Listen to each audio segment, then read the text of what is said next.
ida para esse posto já está movimentada, movimenta o Ministério Público.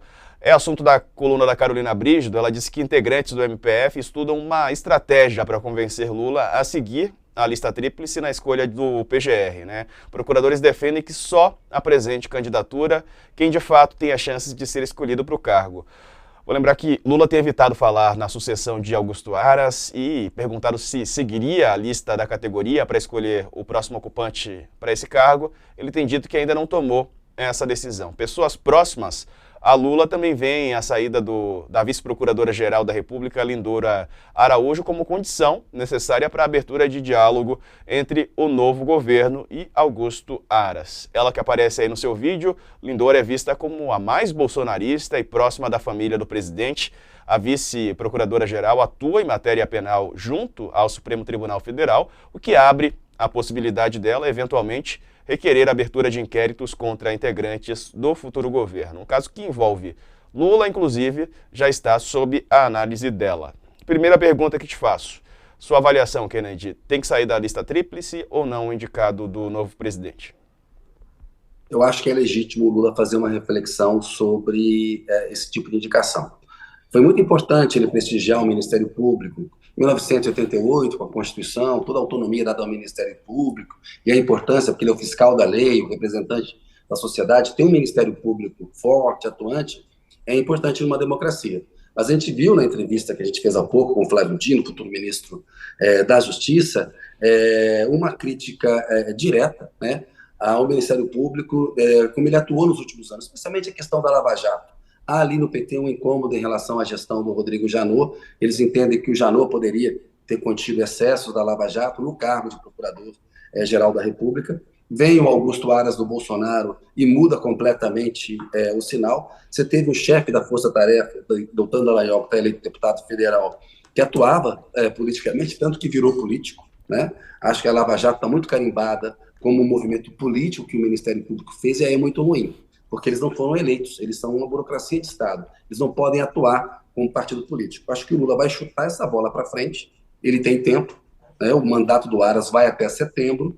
Se o Ministério Público, a Associação Nacional dos Procuradores da República, lá, presidida pelo o Biratã Caseta, com quem a gente já conversou aqui, de alguma maneira articular candidatos que possam ter algum tipo de diálogo com o Lula, com o PT, dentro dessa linha estipulada pelo Flávio Dino, é possível que ele siga a lista, né? Porque ele prestigiaria a categoria. No entanto, ele não é obrigado, como lembrou o Flávio Dino, pela Constituição, a seguir a lista. Ele está abrindo mão de uma atribuição que ele tem como presidente da República. Eu acho que ele vai refletir muito, Diego. Ele ficou 580 dias preso em Curitiba, e muito disso se deve a essa atuação do Ministério Público, para depois o Supremo dizer que aquilo estava errado, que o Moro havia ferido a lei e havia negado o devido processo legal. Aquilo não é mera formalidade. A negação do devido processo legal é contrariar o próprio direito. Então, eu acho que o Lula vai chutar essa bola para frente, vai avaliar, vai abrir diálogo com a NPR. O Flávio Dino é habilidoso,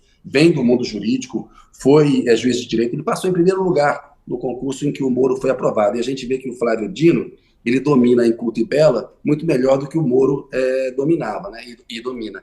Portanto, eu acho que haverá aí uma discussão. É possível se chegue a algum tipo de acordo, mas é uma atribuição do Lula. E em face do que aconteceu antes, ele é gato escaldado, ele vai refletir um pouco mais. Eu não acho que é um assunto para ser tratado imediatamente no começo do governo. Ele tem coisas mais urgentes para tratar e ele tem tempo até setembro para resolver, que é quando termina o mandato do Augusto Aras. Kennedy, mencionei também a função aí da vice-procuradora Lindora Araújo, como ela é observada, as ações que ela já tomou, né, ao longo desse mandato, né? Qual que é a avaliação que você tem sobre a permanência dela ou não na função? É muito ruim quando o Ministério Público age contra um partido político, um presidente eleito por motivações políticas, e é muito ruim quando o Ministério Público protege um presidente da República, um partido político, por afinidades. Aí, no caso da Lindora, a gente tem um sinal contrário ao da Lava Jato, ou seja, a Lindora está dentro de uma estratégia do Augusto Aras de proteção política ao presidente da República, ao presidente Jair Bolsonaro. O Jair Bolsonaro, ele cometeu crimes comuns ao longo da pandemia. Nós falamos disso aqui muitas vezes ao longo da pandemia. E o Ministério Público não o responsabilizou. Dentro do Ministério Público, a Lindora Araújo é identificada como uma representante muito afinada com o bolsonarismo. E aí é legítimo que um governo eleito que venceu o Bolsonaro não queira ter diálogo com uma procuradora que é abertamente bolsonarista. Então, acho que é uma questão que tem que ser tratada no âmbito do Ministério Público, lá pelo Aras, tem todo um regramento lá, né? Não é, o presidente da República não tem uma caneta que pode dizer, olha, tire a lindora da subprocuradoria geral. No entanto, eu acho que haverá algum tipo de diálogo político, porque ela é claramente uma subprocuradora que ficou alinhada ao bolsonarismo. É muito ruim quando o Ministério Público assume um alinhamento político, porque ele se afasta da função de Estado que ele tem e passa a atuar em defesa de uma facção política. Por isso que é importante analisar o critério para o próximo Procurador-Geral da República. O Lula não deve seguir o critério adotado pelo Bolsonaro, que é tirar alguém do bolso do colete para ficar lá engavetando investigações. Acho isso danoso para a democracia. Ao mesmo tempo, conceder poder absoluto a uma burocracia de Estado que não foi eleita é muito perigoso também. Então, encontrar uma medida aí me parece ser o caminho ideal, e eu entendo que o caso da Lindora está dentro aí dessa medida que tem que se encontrar para a gente voltar a ter um Ministério Público que cumpra as atribuições constitucionais que ele ganhou em 88, que são muito boas para a democracia, Diego. Verdade. Kennedy Lula tuitou agora há pouco